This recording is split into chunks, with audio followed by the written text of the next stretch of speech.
20 years after the first alien invasion in 1996, Earth is at peace. Nations have put their differences aside and have founded the ESD, Earth Space Defense. With the pieces they salvaged from fallen ships, they've reverse-engineered alien technology and created an alert system against extraterrestrial threats. The ESD has set up its headquarters in Area 51 and bases on the Moon, Mars, and Saturn's moon Rhea.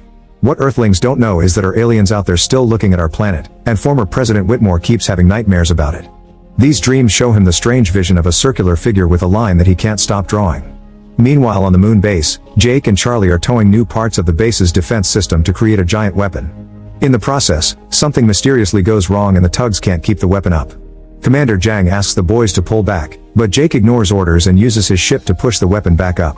He triggers the fusion drive, which could potentially burn down the ship, but Jake works fast and puts the weapon back into place before that can happen. When he returns to the base, Jang still scolds Jake because he blames it for the mistake and grounds him until further notice. In Area 51, General Adams is called to the base for an emergency. The aliens that they captured 20 years ago have always been in a catatonic state until now. They're suddenly awake and shaking in their cages. Adams wants to discuss this with the ESD director, but he's unreachable. It turns out David is in Africa with Floyd, a government-appointed controller. They meet with warlord Umbutu and his rebel forces, whose headquarters are surrounded by alien bones. They aren't happy to see David, but before things can escalate, Catherine cuts in and assures the warriors David is with her. Apparently Catherine has been working here for a while, studying the psychic connection that Umbutu has with the aliens. Catherine takes David to see the only ship that landed on Earth 20 years ago. The locals had fought the aliens that came out of this ship for 10 years, and Umbutu explains that the ship lights turned on by themselves 2 days ago. They also discover a giant hole in the ground, revealing the aliens had been trying to drill into the planet's core and stopped when they blew up the mothership during the First War. The group enters the ship and discovers the computer is sending a signal that David recognizes as a distress call that someone already answered.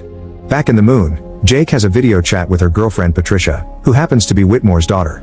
Patricia informs him the International Legacy Squadron will visit the moon base soon, and that includes their friend Dylan, who Jake had a fight with some years ago. Jake almost got Dylan killed during a flying test, so Patricia wants Jake to be nice and accept it was his fault. Sometime later, the squadron arrives and everyone is excited to meet Dylan because he's the stepson of the First War hero Stephen. During lunch, Jake meets with Dylan and instead of being nice, he taunts him, saying Dylan was in his way again. This makes Dylan punch him, getting the attention of Jang. Jake covers for Dylan and says he just fell before returning to his room, where he admits to Charlie he's taken it too far. The next day in the medical bay in Area 51, Dr. Isaacs visits his husband Oken, the research director that fell in a coma during the First War. To Isaac's shock, Oken suddenly wakes up, not realizing 2 decades have passed until he sees how much Isaacs has changed. Meanwhile Adams receives news that the base on Rhea has been completely destroyed, and now they're on red alert. In Africa, David finally gets informed of the emergency, but Catherine is still obsessed with analyzing the circle drawings that are all over the place. Umbutu takes them to his office and shows him all the drawings he made based on the visions he's been having since the ship woke up. The circle looks more like some kind of contraption, and Umbutu has managed to decipher some of the aliens' language as well. On the moon, everyone starts panicking when they notice a whirl forming in the atmosphere. This turns out to be a wormhole, from which a spherical machine that looks like Umbutu's vision comes out. They send a transmission to President Lanford and David, who realizes this sphere is a spaceship. Lanford thinks they should attack first, but David points out this isn't the same kind of ship from the last invasion. It could come from a different alien race with different intentions. Lanford lets the ESD Council vote and attacking first wins. Jang activates the base's giant weapon and easily knocks the sphere down. David wants them to retrieve it to study it, and Lanford agrees to send a team of scientists, but David must return to DC for political reasons, which leaves David furious. Lanford makes a public announcement that they defended Earth from a second attack. Whitmore sees it on TV and gets nervous because he can tell they aren't the same aliens, so he thinks he should warn everyone. Patricia thinks he needs to calm down and trust the new president. Whitmore accepts to go to bed, but when Patricia checks on him later, she finds him gone. Meanwhile Jake understands David's frustration and wants to help. He goes behind Jeong's back and steals a shuttle that he flies to Africa, where he picks up David, Floyd, Umbutu, and Catherine. After a bumpy ride through the old mothership's debris field, they find the sphere, and Jake and David get ready to retrieve it. On Earth, the US is throwing a celebration to commemorate the anniversary of the First War victory. Whitmore interrupts Lanford's speech to try to warn everyone, but at that moment, his head starts hurting and he collapses. In the hospital room, Oken is drawing formulas on the walls when he suddenly suffers the same pain, and Umbutu closely follows. People on the moon are shocked to see a new alien mothership arriving and coming too close to the ground. Charlie rushes to take control of the shuttle and picks up Jake and David right before they get crushed. Adams gets the alert on Earth and cancels the celebration while Jake takes over the piloting so Charlie can pick up the sphere with the robot arms. It takes him a few tries to succeed, but when they're ready to go, they discover the mothership has its own gravity and is attracting the shuttle toward it. Jang sends the pilots and activates the giant weapon, but the shot fails and the pilots have to come back. The mothership returns the shots and destroys the weapon, thus Jang orders everyone to evacuate right before the ship flies too close and destroys a good section of the moon, including the base. The ESD activates the orbital defense system, but the mothership destroys all the satellites before they can shoot. A few minutes later, the mothership reaches Earth, dragging down Jake's shuttle with it. The proximity begins causing the destruction of various cities, and the ship gravities pulls up people and buildings alike. David realizes it wants to land on the North Atlantic Ocean and Jake has to start pulling some crazy moves to avoid getting hit by the debris. Lanford orders the evacuation of all coastal cities, but some boats don't get the message in time. David's father Julius is sailing when he sees the ship arrive. He calls David to tell him this ship is much bigger than the last one, but the call ends when the mothership lands and Julius is hit by another boat. The elite pilots come from the moon to help with the defenses, but Dylan doesn't get there in time and has to watch his mother help a woman and a baby escape before she goes down with a hospital building. Whitmore and Patricia meet with Adams in Area 51, and Oaken escapes his room to join their meeting. The aliens in the cages have gone crazy, and Oaken thinks they're celebrating. While David and the others arrive too, Whitmore sneaks into a sealed room and releases one of the aliens to establish communication. The alien uses its tentacle to grab Whitmore and talk through him, saying she has arrived, she is all. Catherine shows the alien the circle symbol, asking what it means, causing the alien to get furious. The soldiers realize the tantrum is about to kill Whitmore, so they shoot the alien to stop it.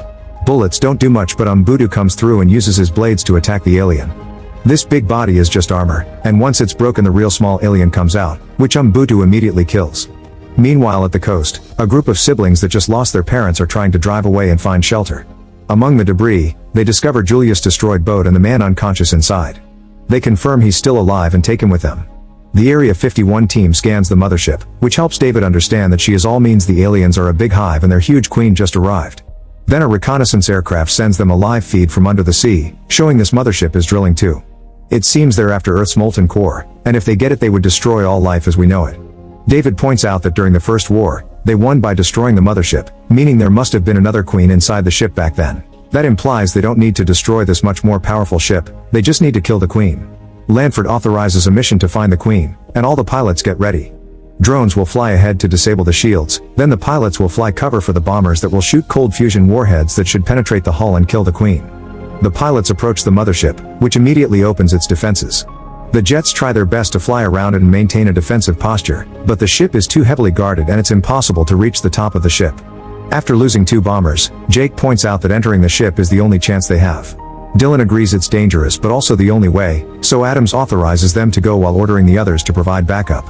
When the jets get inside, they're shocked to see there's a whole ecosystem there. At that moment, Whitmore wakes up and tells Patricia the queen knows they're coming. Patricia rushes to Adams to inform him it's a trap, but it's too late. The queen sends a special wave that disables all the jets. The pilots begin falling to their deaths, but they still release the bombs to try to finish the mission. Unfortunately, the explosion doesn't hit the queen because she's surrounded by an energy field. Suddenly a second wave comes out of the alien system and this one is so big that it disables all satellites, the Area 51 base, and the president's bunker. Then the mothership uses the opportunity to attack the bunker, killing everyone inside including Lanford. Moments later, the military leaders arrive at Area 51 and name Adams the new US president. Catherine shows Oaken's drawings to Umbutu and he manages to translate some of them. There are mentions of an intergalactic war and something about stopping an enemy before it reaches Earth. This makes Umbutu realize the sphere wants to be an ally because the aliens are also its enemy. Inside the mothership, Jake and Dylan among a few other pilots have managed to survive the fall, so now they must hide in the ecosystem not to be caught.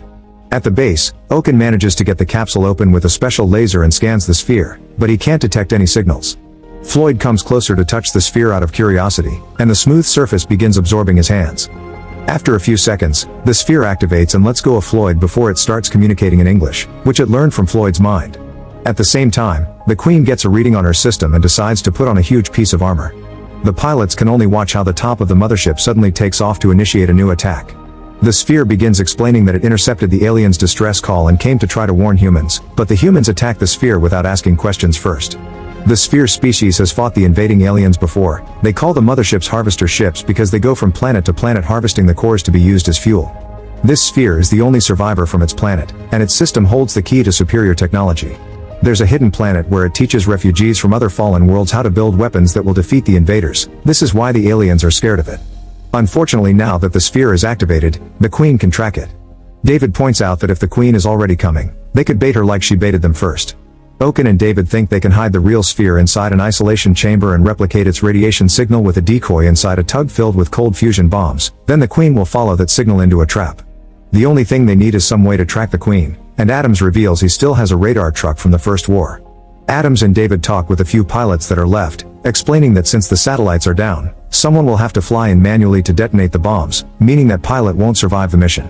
Patricia tries to volunteer, but Whitmore cuts in and accepts the mission, ignoring his daughter's disapproval. Meanwhile, Julius wakes up and convinces the siblings to take him to Area 51. However, they're running out of gas and moving at a glacial speed. They stop by a gas station and find a school bus full of kids that were abandoned by the driver, so Julius takes over, and with all the kids aboard, he begins driving the bus toward Area 51. Inside the mothership, the pilots find the aliens' hangar. Jake runs ahead to distract the aliens by insulting them and peeing on their floor while his friends steal the jets. The aliens don't take Jake's insults well and open fire, but before they can hit Jake, the pilots take off on the jets and pick Jake up. Immediately the aliens begin chasing after them and closing the doors, so the pilots have to pull some extra moves to avoid getting killed.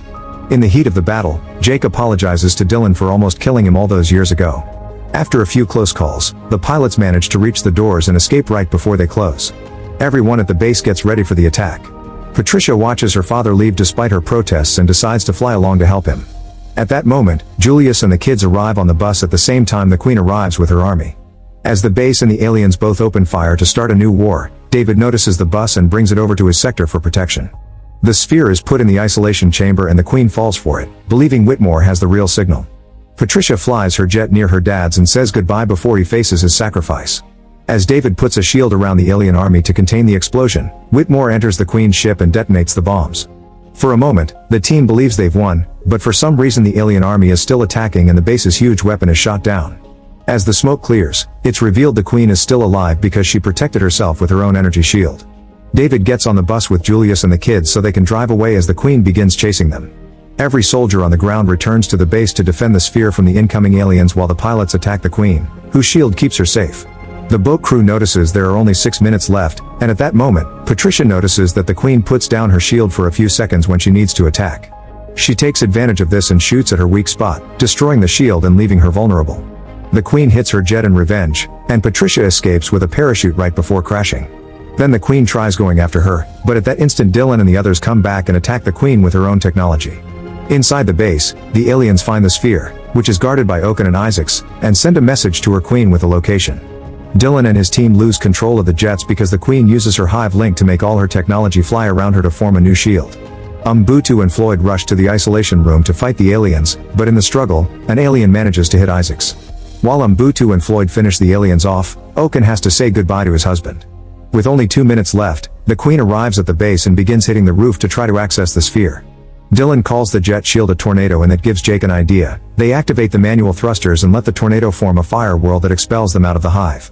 As the Queen finally breaches the base and grabs the sphere, the pilots regain control of the jets and open fire on her, forcing her out of her armor. The Queen tries to walk away and almost gets the bus, but David drives back right before the Queen falls and finally dies, releasing the sphere in the process. Just like it happened during the First War, the death of the Queen instantly stops the drill and all the alien ships, which crash to the ground. Everyone around the world celebrates the victory as the mothership leaves, and Oaken confirms the sphere is fine. David is worried that Earth won't survive another attack, but Oaken reminds him that the sphere has a training program on a shelter planet, so the next step for humanity is to join the intergalactic war. Make sure to subscribe and turn on notifications so you can watch more videos like this. Thanks for watching.